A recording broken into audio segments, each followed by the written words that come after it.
give us a brief introduction about yourself, your educational background, and a little bit about your company. My name is Arinola Babatunde Thompson. I'm CEO of Lora's cucina. I went to school. I went to uni in Backup University, and I also went to culinary school in Milan, Labretto in Milan.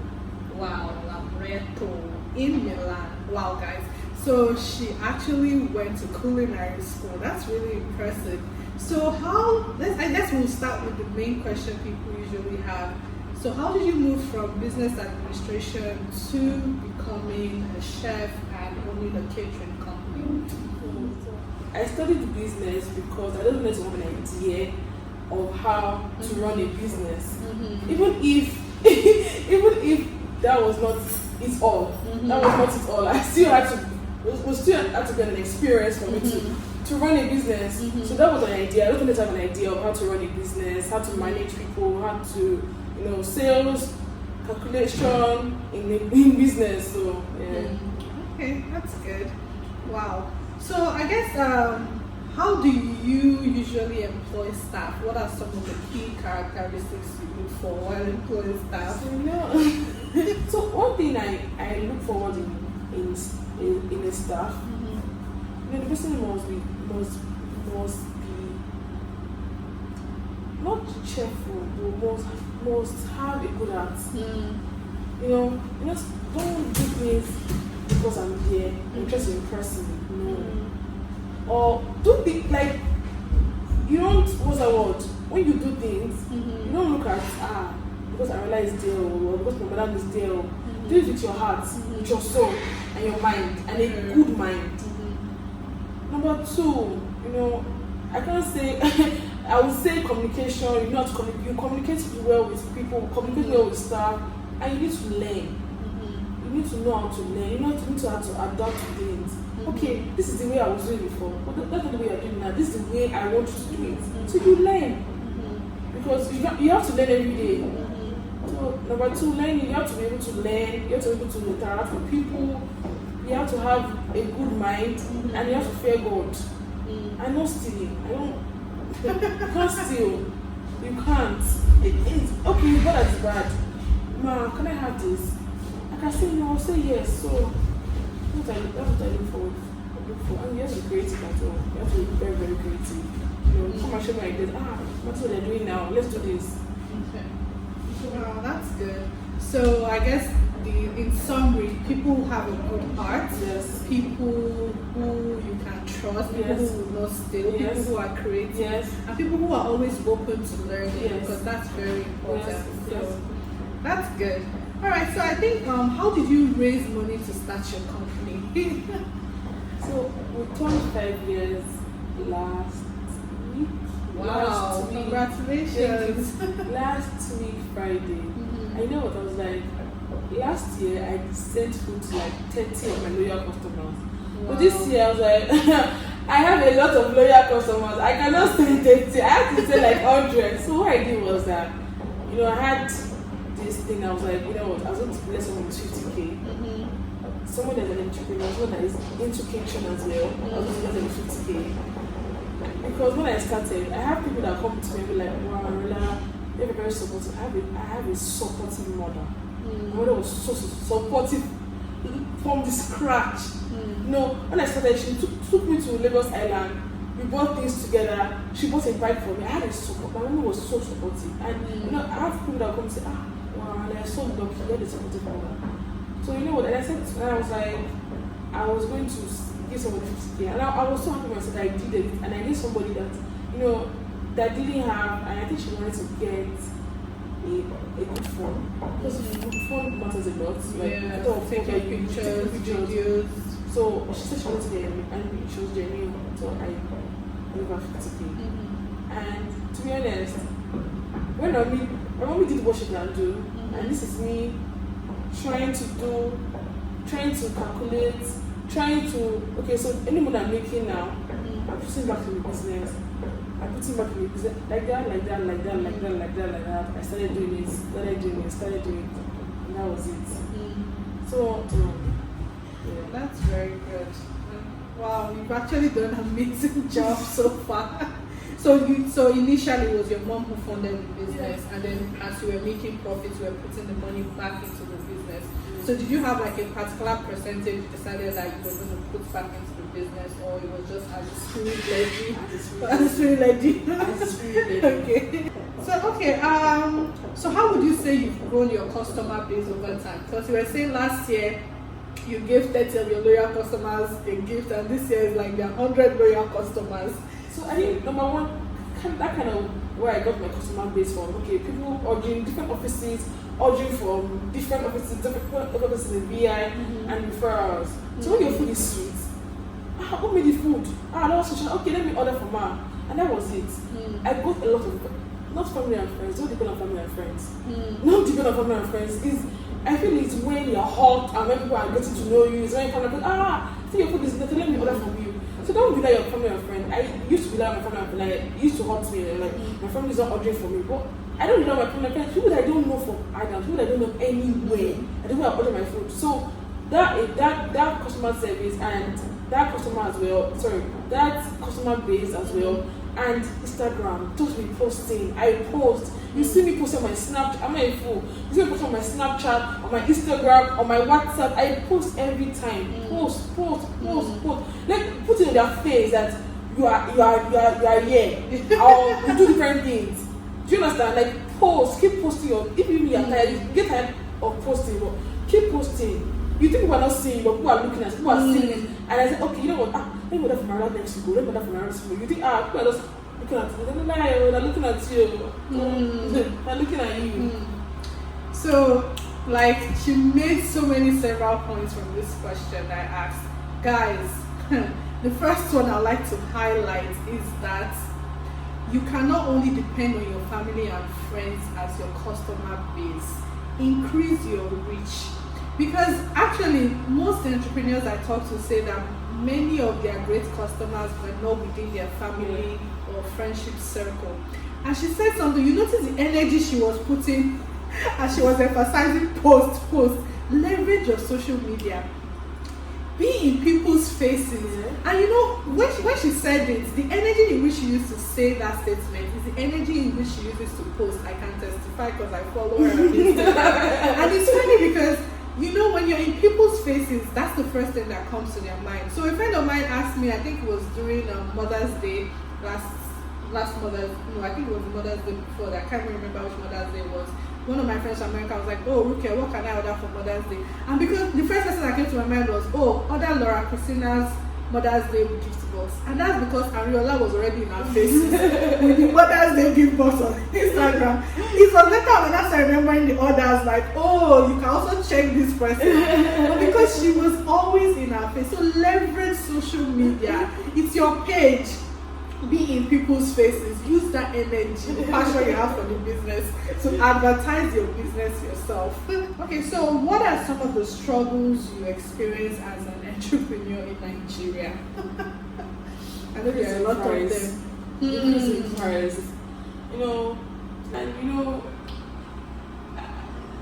delivery. And I think now I'm better. Before when I started, I used to have when I didn't have my bike. I didn't have my bike that time, and this delivery service. These are the food I used to have that problem before. The way the delivery guy would, I don't know if he's speeding or he's not looking at the bad roads. You speed, and when the customers receive their food, everything is all scattered. But now I think we know the way about it. Now we have improved in that, and everything is intact. The food is intact. We seal it very well to avoid any stories. Number 3, I'm just to think of another thing. But I think the most important thing is price. Because of our receiving today, so because of our receiving tomorrow. So yeah. Yes, and this is very serious in Nigeria. The rate of inflation, it's so unpredictable and it happens so fast that you can't keep up. So I really wonder how they survive as caterers, because you always have to make financial projections for your business, and you don't even know the rate of inflation to include when you're planning for that. Like for example, today I go to the market and I'm buying a kilo of chicken for 1,500. I might go back next week and it's 1,700 or 1,800. And so this is just one item, and they are dealing with food where they have to buy different kinds of foods and different ingredients. So imagine experiencing that on a regular basis for different food items, doing such a business. So I can't even imagine how difficult that must be for you. So what we try to do is that we try to buy in bulk. So or tomatoes or onions, we buy everything in bulk. So so that we can still have them a lot, and when it finishes. But I think that's another idea. I think that's actually good advice for people who are planning to start a catering business. You can buy as many ingredients in bulk, that will help reduce the effects of the high rates of inflation we experience in Nigeria. But then another thing also is preservation, because we don't have constant light in Nigeria, so you have to provide your own constant light if you want that. So that's also an additional cost into their business, cost of generator to ensure that your freezers are constantly on. So I can imagine, but they make it work. So I'm sure you can also make it work. All right. So what would you say is like? How would I phrase this question? The highlight of your entrepreneurial journey. Highlight. I'm just so grateful. I'm grateful to God. I'm just, I'll be in my bed, I'll just start crying. I'm like, is this me? Is this the small Arinola? So what would you say was like the highlight of everything? Like that wow moment? I think it was on Mother's Day. Mother's Day. I think it was Mother's Day. Why was it Mother's Day? Because I'm like, you sold out. You sold out all your. I'm like, how? That's what. I've had so many highlights, to be honest. Okay, I've had so many, but that Mother's Day, everyone was just like,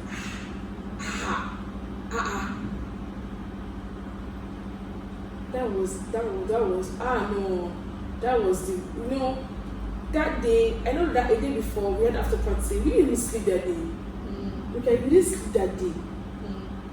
We had the after party in Banana Island. After Banana Island, we came back home. We started doing ingredients, started cutting ingredients, started prepping for the Mother's Day.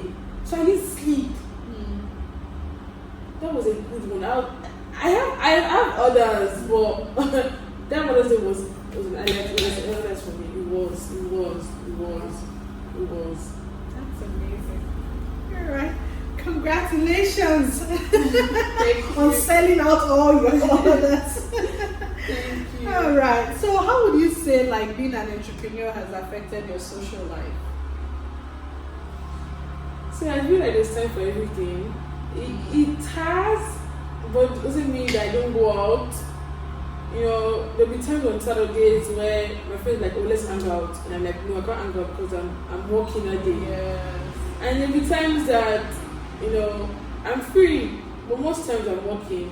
So I try my best to balance everything, True. When I have jobs that was very hectic, like for example, we do like a wedding or a birthday party. I try to relax. I try to take myself out. I try to go for a massage because this like you have to balance yourself. You can't just be walking, and you treat yourself. You go on holidays. You try to because you can't. You have to go for an holiday. You have to relax yourself because you can't just be walking. You have to enjoy the day that you're Exactly. Yeah. So I know considering her line of job, it might be harder for her to always meet up with friends because if they are working 9 to 5, Monday to Friday, they are free Saturday and Sunday, which is when she's busy. So just try to create that balance in your life. Schedule things and figure out, okay, what Saturdays or Sundays you're not working so you can meet up with your friends. And like she said, you need to enjoy the money you are making. So go on vacation, treat yourself. You deserve it. You've worked hard, so you deserve to relax. So if someone was about to start a catering company, right? what's the one advice you would give that person? Be consistent. Be consistent. Be consistent. See, that consistency is like in my head. I say that to myself every time I wake up. So be consistent. Like, be creative. Be consistent. Be creative. And don't give up. Like, because somebody's not ordering for you today doesn't mean they don't order for you tomorrow or next tomorrow or next year. Just be posting. Just be posting and be consistent. That consistent, it means a lot to me. It's broad. It's broad. Be consistent in your food. Be consistent in posting. Be consistent in just be Quality of service. service. You are great to people. Just be consistent. That person that you're saying, I'm posting and nobody said it to me. Nah, keep posting because I know my aim. I know what I'm trying to do. So be consistent in anything you are doing. Be consistent. That's my own advice for you. And be creative. Be creative. Ask people. Like now, I have a group on WhatsApp. Okay, please, where did they buy? Ask questions. Where is cheap? Where can I buy coolers? Where can I buy Maggi? Where can I buy all these things? Ask people. Ask people. Ask people for things. Ask. You can message. See, you can even message me. I'll answer you. Like, ask people for things. All these caterers. You can message them. Hello, ma. Where do you buy your this from? They'll answer you. So be creative and ask questions. Ask questions. All right. So I really like what she said. Be consistent in everything, with your advertisement, with the quality of service you provide, and also ask questions. And I think this is a problem for a lot of people, including me especially. Like, there are people who know where to buy the cheapest tomatoes, but you might not know. You might be buying tomatoes like so of the price that you get it from just because you didn't ask questions. So don't be afraid to ask questions, because that way you can get help and you might find out things that might also help your business. So I think we have 2 more questions. So we're almost done. So what would you say your greatest fear about being an entrepreneur is, and how do you manage that fear? I still want to be in the industry, but there are lots of people in this industry. There's a lot of people that are doing food, competition. A lot of competition in this industry. So I want to be valued. I want people to see me as, wow, that's Lora's cucina. So I don't fail to fail. I don't want to fail. I still want to be in the market. I still, me and I have a catering friend as well. That we are both young and we share a lot of advices. And she said, Arinola, add this to it. Do this. Add this one. So people can see it. She's giving an advice of how. So there's an event planner that is a popular event planner that is married, and she was like, offer her. Tell her you want to do pasta for her for like 70 guests. A lot of things she'll be shocked. And she not want to pay more attention on me, because for her to say this, I don't know her from anywhere, and she wants to offer this sort of service for me. So do things that I'm doing things now that will make me will question people that say, "Oh, is this girl? What's she up to?" Just want to say, "What's she up to? What's she doing?" So let me know her. Let me get to know her. Let me So now, that's what I'm trying to do. I fail to fail. I want to still exist. I still want to exist. The fear of failure. Yes, fear of failure. I don't like the fear, but I still everything. So you do things to set you apart. Yes, to set me apart, to be different from other people. And I think that's a fear that kind of like a lot of people struggle with. The fear of failing at whatever it is you set your mind to do. So try to do things that set you apart, because whatever you're doing well, a lot of things that you're going to dabble in have a lot of competition. Competition out there. Now. So everybody's doing the same thing. Everybody's doing it. So what sets you apart? What sets you apart? Yeah. So that's good. Okay, and our last question. So if you had a chance to start your career over again, what's the one thing you would do differently? Okay, I think one. So now I'm doing cooking my food. So I'll probably get like proper chef. It's not like I don't have people that don't know how to cook the food, but proper chef, because sometimes I get tired of cooking. So when I tell people that I'm not cooking my food, they don't believe me. Because I say, how do you do how it? do I do it? How do I manage? I will cook the food, I will still come to the venue and stuff. But now I've gotten some helping hands to help me to really reduce my stress. Because you see me from cooking, I'm tired, I'm stressed. I don't have time to think.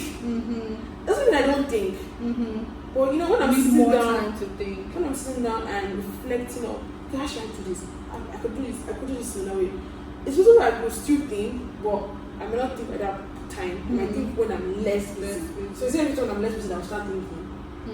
So yes, I would have gotten a confirmed chef that, you know, me and her or me and him, we will to okay, this is the main ingredients, the portion, the ingredients we use, this we use. I think I would have gotten a structured chef. One thing, another one thing, and I would say I should have gotten a restaurant immediately, because opening a restaurant in Lagos is not beans, but next year, by the grace of God, I'm going to have a restaurant by the grace of God, and you people should come. So I really like that. So if you are thinking of starting a catering company, you might also want to consider hiring other chefs aside from just yourself to kind of reduce the workload.